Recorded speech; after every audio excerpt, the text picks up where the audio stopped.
ассалому алайкум ва раҳматуллоҳ. бародарон ва хоҳарони гиромӣ, умедворам сиҳату саломатед иншоаллоҳ. алло баракатон тия.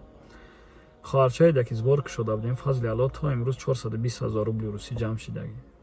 алҳамдулиллаҳ 80,000 дигаш мондагие. ба хотири алло бия якам тарига кӯшиш кунем то ки ҳамаи 80,000 дигаш ҷамъ шавад ва хоҳарча битона рафта дар баниста личенияша давом дода.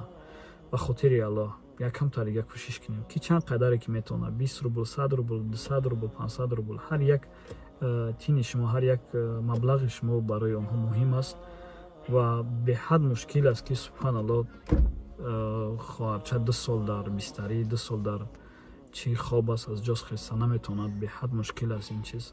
биёед якамтар кӯшиш кунем то ки ҳамин хоҳарчаро ба по хезонем. боқии аллоҳ нигаҳбонтон бошад. ассалому алайкум. акаҷоно инқадр дастгирӣ карда, раҳмат барои дастгиритон. камтар дига ман илтимос